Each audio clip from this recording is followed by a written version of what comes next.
Welcome. We will start our second presentation now, and it's my pleasure to introduce our next speaker. It is Dr. Oleksii Oleksiuk, and he is head of the Department of Commercial Activity and Logistics of the Faculty of Marketing of the Vadim Hetman Kyiv National Economic University. He received his PhD in economics in 2002 and defended his doctoral dissertation in the specialty economics and management of enterprises. His areas of expertise include business performance evaluation and management, marketing research, supply chain inclusiveness, sustainability of logistics systems, and processing of information from open sources. And his talk today has a fascinating title, Militarized Media Information, 3 Cases of War in Ukraine. So welcome, Dr. Oleksiuk, and we're looking forward to your presentation. Thank you, colleagues, for so kind introduction of me, and hopefully you can see the presentation.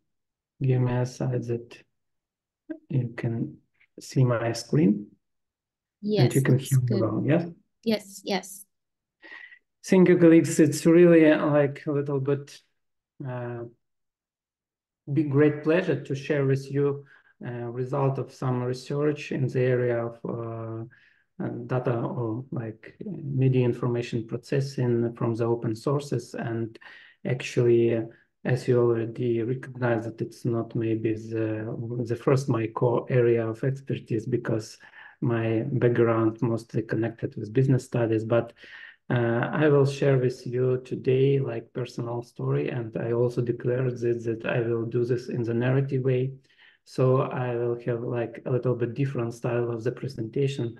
Sorry, I am not like professional English speaker, but still I will try to keep a dynamic, because that is the end of the day in Ukraine. And why I try to elaborate this topic, the first that from the beginning of the war, that was my personal reflection on the situation in Ukraine and amount of the different, I would say, biased information around me. And also I will share with you how I managed to survive under this condition. And like in a narrative way, I would say that media information is used like a weapon nowadays in Ukraine, but on more technical level, it's about informational construct analysis from the open sources, something connected with the OSINT technologies and also data science in the area of text mining. Here I will present like 3 main points, like a little bit brief you to give you a feeling and make more interesting and emotional presentation. That is actually a difficult topic, but I will try to bring a little bit more easygoing points into our discussion. The other block, I would present the technical notes for independent users. All results that you have that you will hear today, they were developed using free of charge open source software, and I will recommend some tools to use. And the final stage, I will present the 3 results. These are completely different results. One, how to survive, the second, how to protect, and the third one, how to deal with the toxic information environment. So, but at the beginning, I will start with the quote of Robert Sheckley, that who will win in the information war. And actually, that is a layer, because this person will not bounded with any limits on truth teller, always will stuck with real facts. And moving in this regard, I will present my background storyline.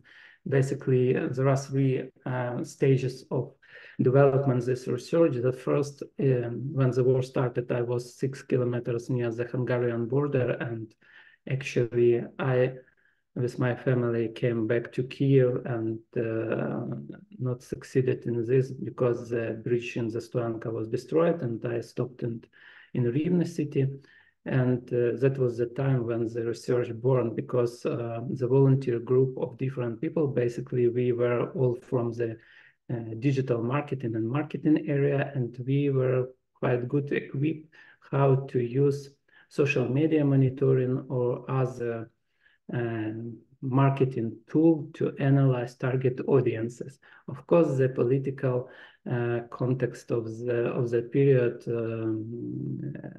put a lot like features, a lot of additional requirements for this, but as you can recognize that almost 1 year we were as a group and developed a different approach how to monitor information from different regional segment, and I will a little bit describe how it was. And the last point, I would call it scientific phase, because actually when I finished this volunteer activity, I recognized that there was a space, or there is a space for the future research, and Indiana University opportunity really opened the door for the further research. And basically, I don't know, all Ukrainians maybe already know this video that we got from the beginning of the war. And here I just also show two pictures on the slides. The middle picture, it's about the most crowded street in the Kiev during the blackout period of time. And the second one, that was like my working place at that period of time. Now in Ukraine, we still have an active phase of the war, and a lot of regions still suffering, but just to bring you a feeling. About that period of time, the data set that we collected was generated by 176 international news agencies, and we monitor different regional segment of internet, and actually on the daily basis, and it was look like a scraping of the information for different sources and put into one data set.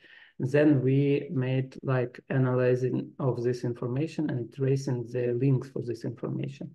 As a result, we derived some kind of reports that those were used for different reasons, especially when the war started. A lot of propaganda created inside the Russian Federation and also inside Ukraine. And personally, I can prove that many interventions were done inside the European Union and other regional segments, especially in the Asian region. But on that point of time, it was not possible for Ukrainians to deal with this huge information pressure on our society, and we just do like basic monitoring on that point. But after, I should say that to deal with this omni-channel informational flow from outside person, and in my area, like digital specialists, they have to use different software to accumulate and to extract this information. And here I put three main research questions. The first, how to resist propaganda, fakes, and disinformation. And it will be like the first case in my presentation.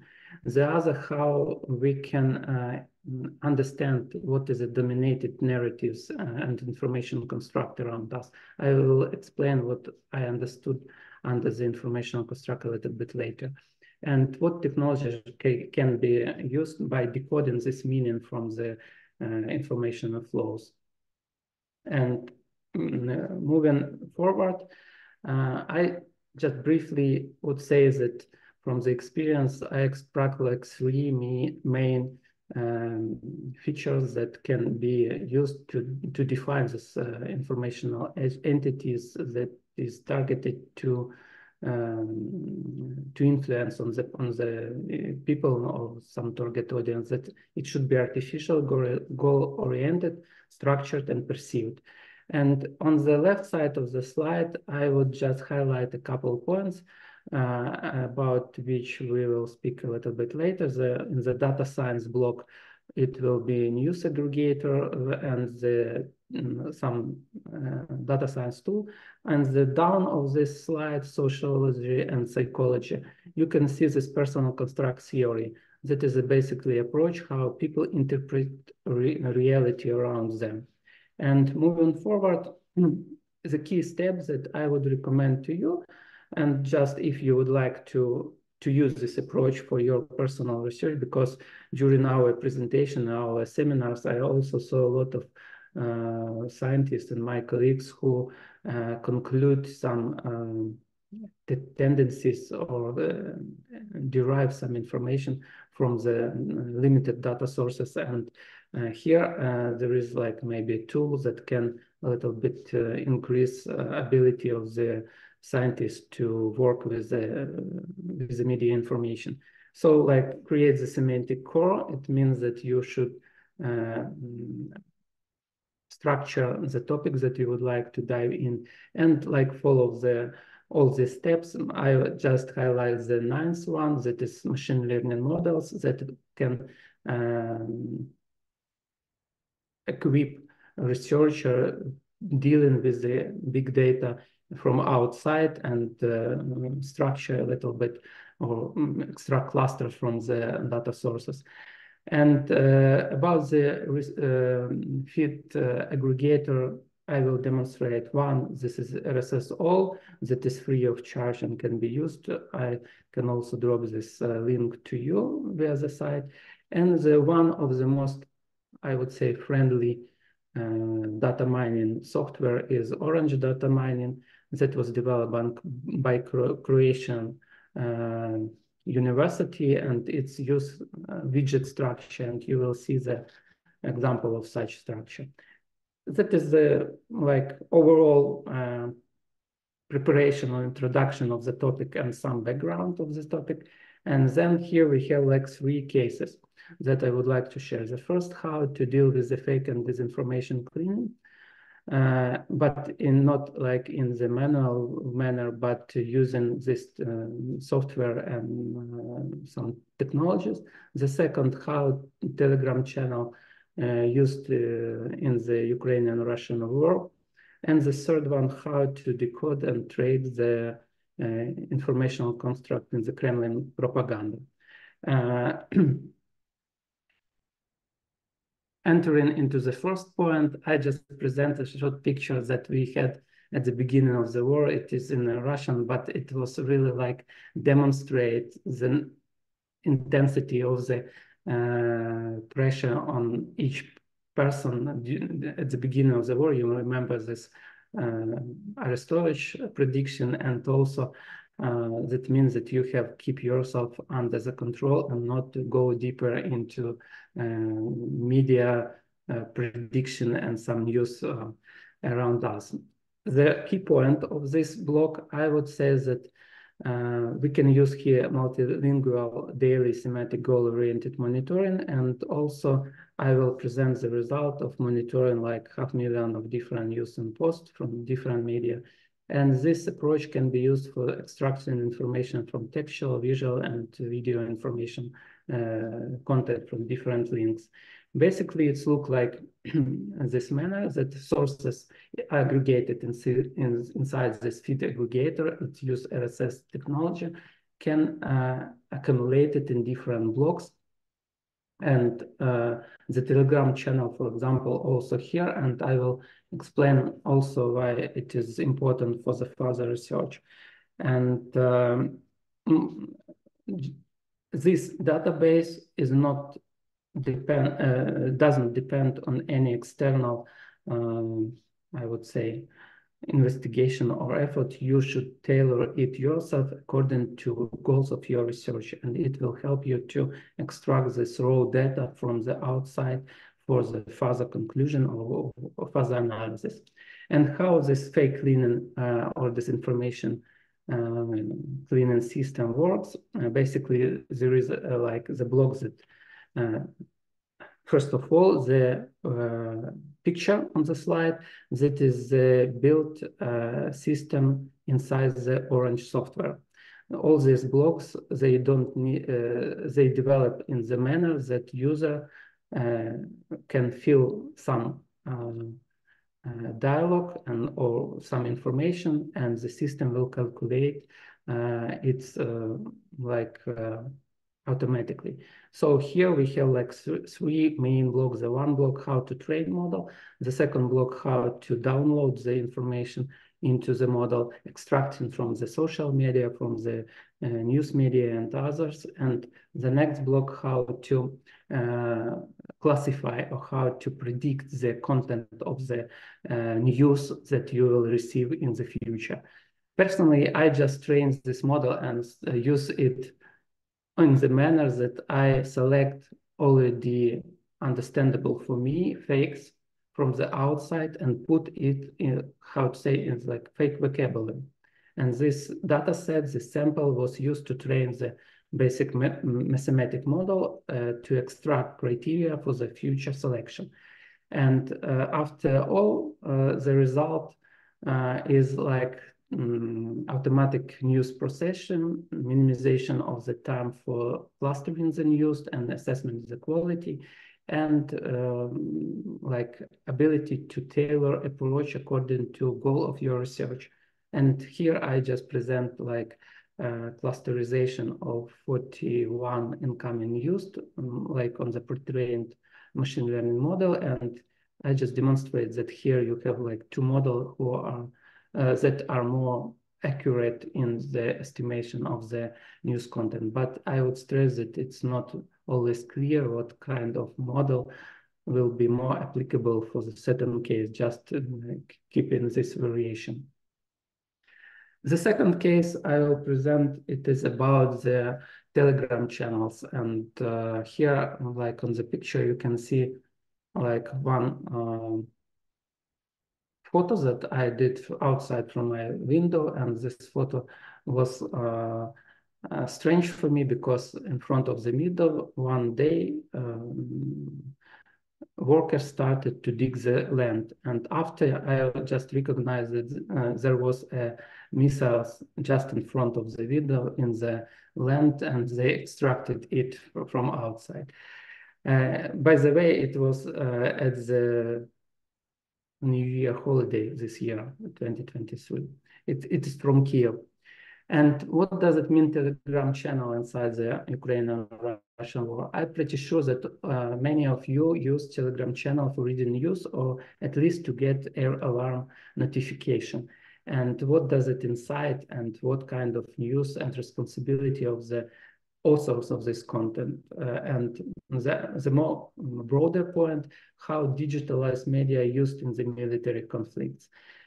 And the last point of this part of my presentation, how we can use Telegram channel for protect certain or protect some reputation or other situation, or mitigate risk, at least inside our society. And in my case, I just use information from the Kyivstar cyber attack that was done in the December 2023, and I predict that it will be interesting. So like data sample for this result, it was extracted 23,000 messages during the 15 days. And like from that corpus were 725 news about the Kyivstar accident. And I use Ukrainian and Russian Telegram channel just to demonstrate that both are relevant. But before we will go, I just demonstrate the scope, how we underestimate risks that we have using this like messengers. So this is the statistic from the Statista platform, quite popular one. And you can see that the amount of the article that was extracted by this research agency or platform from the December 21 to February 24, and you can see that number. But the question is that it was also like narratives introduced into the media before the war, and all further aggression, all other reaction on this intervention or invasion in Ukraine was set on the already prepared background. And about the Telegram as itself, I was surprised that it's quite popular platform around the world. And here you can see the most popular Telegram channels that are really connected with some propaganda and pro-Russian, I don't know how to call this guy, but a leader, I would say. And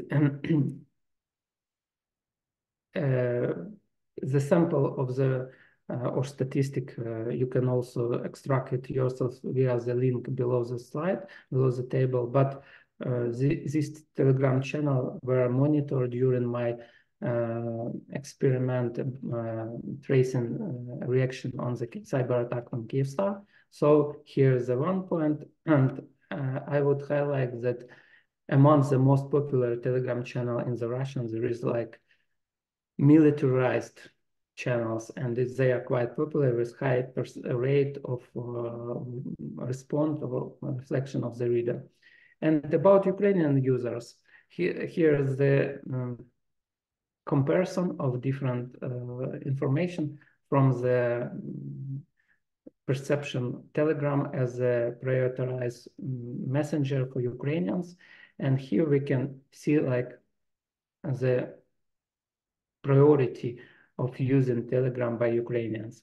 So in our case, there is also a list of most popular news channels. And here you can see also quite interesting point. What does it mean? I really don't know. That is, I would say, pro-Russian Telegram channel with huge amount of followers on it. And about the cyber attack, if you would like to remind yourself about the content of this attack, here there is a short news. A cyber attack on Tuesday targeted Ukraine's biggest mobile network operator, Kyivstar. On Wednesday morning, millions of subscribers... I will not play full the video on this, but just give you a little bit further result.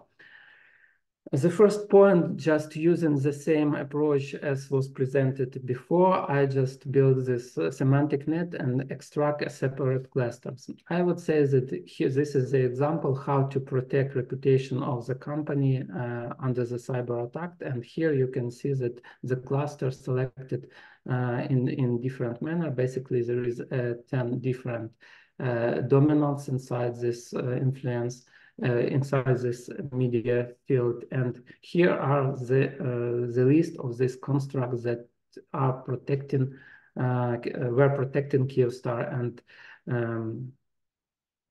I just highlighted a couple of words indicating what is the focus of this protection and how it was used. Basically, just selection of 3 possible construct that were used in build a tolerance of users, preserving, switching them from one operator to another.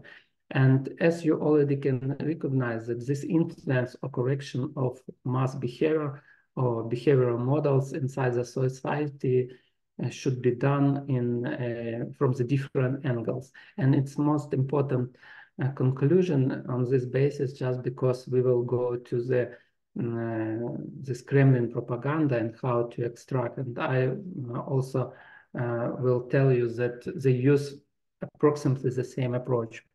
So how to deal with this? The research was done a little bit later when the war started, and I just was interested to understand what was pro-Russia disclosure before the war and how it has changed during the war and what is going there. So like key points that this interpretation of real life event was created a little bit earlier than war started, and I will bring some maybe new idea to you also. And the key point that Russian significance on the global level, that they play key role. And for proof this, I just extract like 1,700 different documents from the official website. It's transcript of different speech, and from that corpus, from the period 2020-2023, extracted 1,644 texts. And on this basis, also done clusterization and extracted 7 key constructs that propaganda make influence on us. And just using this personal construct theory that I mentioned at the beginning, we have here like different players and the context. For example, historical one, that what is doing the Russian Federation. They claim that the Crimea is a historical heritage of the Russian Federation, for example, and how they play with the Ukrainians, that Ukrainian territory was established by Stalin action, or some Ukrainian government disagree with historical context on Soviet Union heritage and some others. So in this manner, we structure all this flow of propaganda from the Kremlin speech, and how they mix, we can derive the structure. I will not stop this because of the limit of time, but hopefully just example how it works. That, for example, Putin denies aggression of Russian side and accuses collective West. That is the enemy in our case. Ukraine opposes a peaceful solution. That is the victim, and that is the motive. Basically, the same approach how to facilitate certain behavior in the case of marketing, it how to promote buying or purchasing behavior from the customer side, but in our case, like motivation and fears and some other points also indicated. The last point that I would like to highlight that the process is still continuing, and here I just, as you can see here, was the data 28th of the March this year. It was published, this order from World Russian People Council under the Orthodox Church of Russian Federation, and they published the document that was also briefly described in our media about how the future of Russian world should look like. And in this regard, it's quite weird and clear document, I would say, example how to deal with the narratives inside, because they're quite well structured there. And the other point, the same narration you can find in the, for example, Vladimir Putin question from the Tucker interview. So the key conclusion that our pro-Russia disclosure filled with this like codified meaning speech codes like Russian word, Nazism, or Russian language, or unified charge and symbol are part of this war. And the time of conflict, I would say, was selected properly just because the number of people who still have this post-Soviet values and common attitude to certain historical event still like significant inside the society. And Putin interpretation of the history does not need to be valid to reality. He just used activated social attitudes. In this regard, I will finish my presentation and maybe show the last slide. It's also in front of the window of my house. This like 2 blocks And at the end, or the final stage of the presentation, I would say thank you one more for the Indiana University team who established this program, and also highly appreciate your question and ability to discuss and maybe answer the question if you have any. Thank you very much.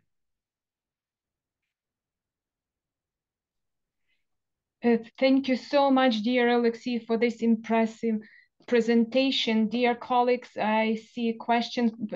Pani Oleksandra, будь ласка. Thank you. Thank you, dear Oleksii, for your interesting presentation. I have a question, perhaps quite controversial.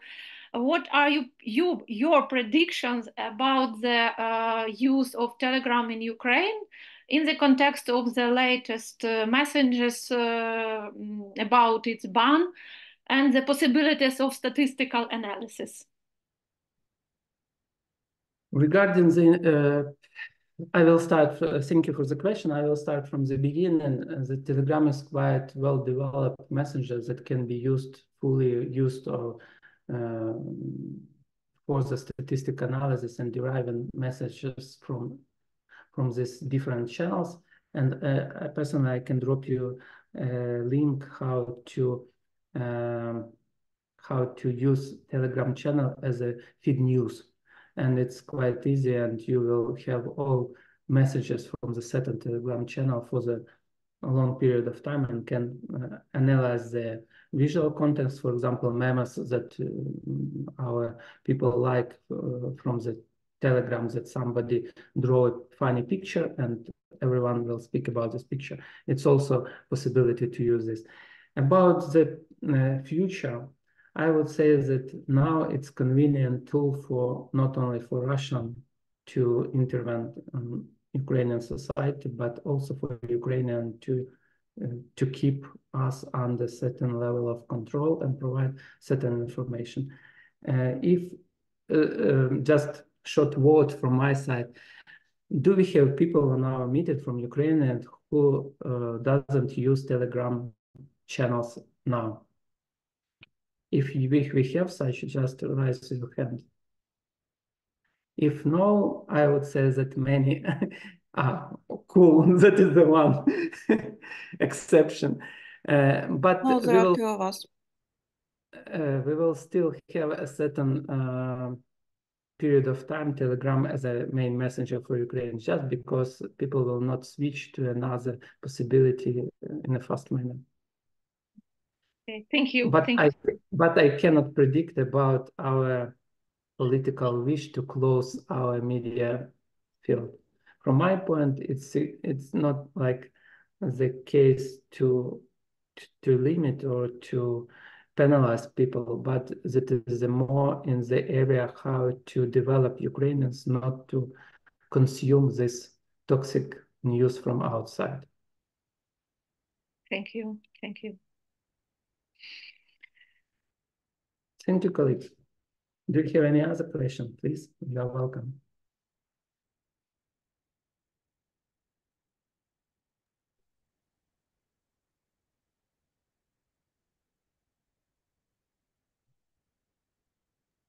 It's Angela, please go ahead.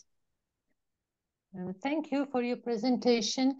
So what is your point? So just to avoid being bombarded by this fake news, so the only way is to exclude some media like Telegram, but this is only an instrument, a channel. So if I subscribe only to, a few channels, not anonymous, so what's wrong with this? Can we just use a few reliable media for the information about the war rather than filter all those various sources? What do you think? So what is your point? What can we counter?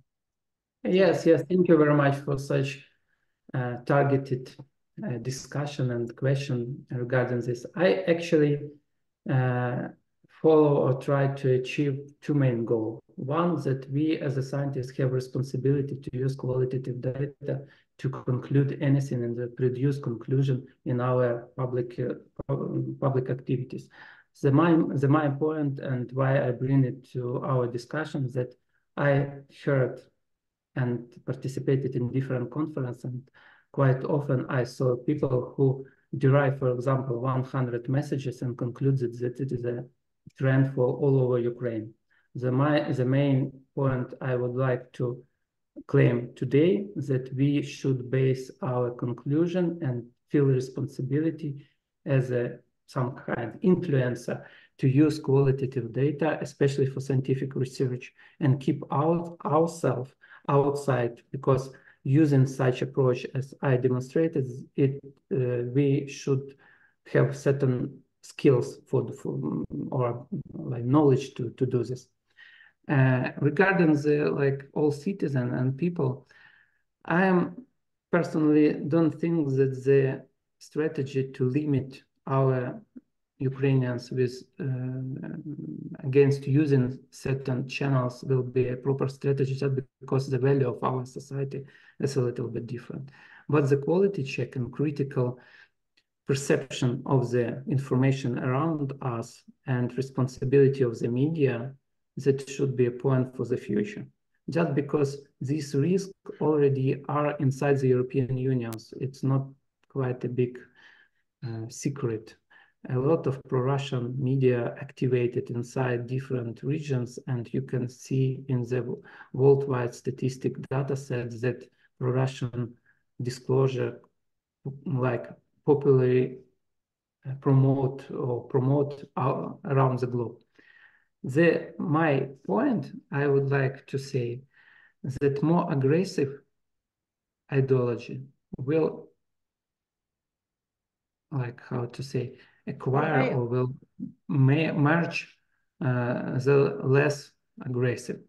That is the point I would like to aware of Ukrainian, not to how to say, try to clean perception and media around us to allow people inside country be independent in the conclusion. Not because now with this all Ukrainian marathon that we have in our TV show all the day, it's like not a democratic way to promote the openness and transparent inside the society. Generally, this is the weakness of a democracy as a concept, right? This right to, this access to various sources of information, and people should, this, well, reliance on the people's ability to critically, well, to understand or claim. Yes, to critically perceive the information, right? But again, this is all about frames. People hear what they want to hear. That's why they prefer some sources of information. This deals also with these conspiracy theories. Why so many people believe in conspiracy theories?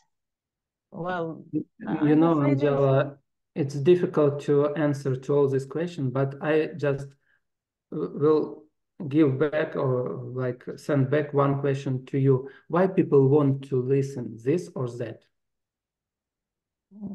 Because in Ukraine, especially in certain there are different reasons. Yes, but the point is that we can create motivation to consume certain information from outside, just providing short, funny TikTok video for youngsters, for example. And in the next couple of years, we will have people who will search for the certain information in the media. So just... Sergei Pahomenko, you have a question or comment? Can you unmute yourself? Oleksii, thank you. My question is, can you admit that the topic about propaganda narratives can be studied without using so difficult for social and humanitarian sciences methods? without involving data analysis and mathematics analysis. And can you admit this, that these methods of political science, of history, of communication science can't be pretentious in this case? Sergey, thank you for the question. I fully on your side, and I remember our discussion about your presentation actually. The point is that I'm not against the like psychological or qualitative research, because it is a separate tool to derive value from the data. As the same in my area, we have qualitative or quantitative research. And I just try to create like maybe a little bit more opportunity and show that it is not need to be a big math specialist to use already developed software that is quite open. And if you will follow the link for this orange software, you will find a lot of short video how to fill them with data and already developed tools how to build this analysis. My point is that if you are doing qualitative research and you are dealing with, for example, structured interviews or some focus group, you should present your result, or I should present my result as a qualitative one. Just say that we have seen this presentation maybe the last time when people derive like 14 interviews, and it's enough if they extract valuable conclusion on this basis, but they cannot be associated with whole Ukraine trends, for example. If you would like to have the influence and present it like a tendency for the whole society, somehow you have to employ these statistic tools to extrapolate this for the huge amount of people around you. That was my point. Okay, thank you very much. The thing is that I have lack of skills in this field. That it is traditional classic discussion on from Soviet time, physics lyric, if you remember. Yes, Sergey, but that is why our international colleagues Svetlana and Sarah developed this interdisciplinary approach. And yes, I assume that is why I was selected to participate in this. I really would like to have some skills opportunity, to gain some skill opportunity in this field, in the, data analysis, but maybe I will manage to do it in my further research, but it's difficult for me. It's real difficult for me. I don't think so, actually, because I am in cooperation with my Department of Political Science inside my university, and we developed the training course for PhD students and teachers, just to make this result more sustainable. Personally, as I told at the beginning, that is not my core area, and I would like to switch out from this area and focus on supply chain management and some other. But I transfer this result for them and equip like political scientists with these tools. And I don't think that it's difficult, especially I would stress on the point that we today have quite well developed software.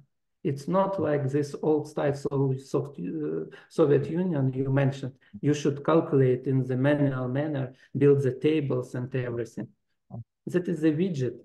As you install widget in your mobile phone, the same procedure, but you should have enough knowledge to understand how it is a calculate result. That is the only point you should dive in. That's all. Thank you very much. So, colleagues, what a wonderful conversation. And this is exactly what we were hoping for when we conceptualized, as you said, Oleksii, the interdisciplinary focus of this year's program. So I see a perfect opportunity here. Perhaps, Oleksii, someone from your team, perhaps you yourself would be willing to give a workshop, an online workshop in how to utilize these tools that you have shared with us. If that's of interest, we would be very happy to organize that. I know I myself would love to attend such a workshop. Colleagues, I am fully open, and as I told, it's like my personal experience or reflection on the war situation inside Ukraine. And I just reflected in this manner because I had this previous education in the digital marketing, for example. But I fully like open and ready to provide you all my knowledge and equip you with all these free online tools and demonstrate it in the online mode. I would say that Sergey, as I remember, he is in the Kiev, so he is welcome to visit Kiev National Economic University, the room 338, and I will be happy to meet him. Thank you very much. That's and wonderful. All other colleagues. So I can drop the link and also invitation for the further conference, because I participated also with one group from the Zaporizhia National University. We were in contact and discussed. They use approach to monitor this Telegram channel, but they were also not equipped with like skills to derive information. They did this in manual manner and build these tables, as Sergey told. But I would say that if we will have enough or at least some participant who would like to get this skill, I will be ready to deliver this workshop for you. That's fantastic. What a wonderful, wonderful outcome. And thank you for that offer. I think it's time for us to wrap up. Thank you so much, Oleksii, for your wonderful talk. Thank you, colleagues, for your questions and discussion. I'll remind you that, speaking of workshops, next week we are offering the next and I guess last, sadly, for this year, professionalization workshop. The topic is the Ukrainian topic in contemporary post-colonial studies in the United States. And our workshop leaders are Dr. Vitaly Chernetsky, who you're familiar with, of course, and Dr. Maria Sonovitsky from Bard College. And that will take place online here at the same link Wednesday, April 10th at 8:30 a.m. Eastern Daylight Time and 3:30 p.m. in Ukraine. So please join us for that professionalization workshop, and we look forward to seeing you there. Thank you again to our two presenters today, Lyudmila Fedoryaka and Oleksii Oleksiuk.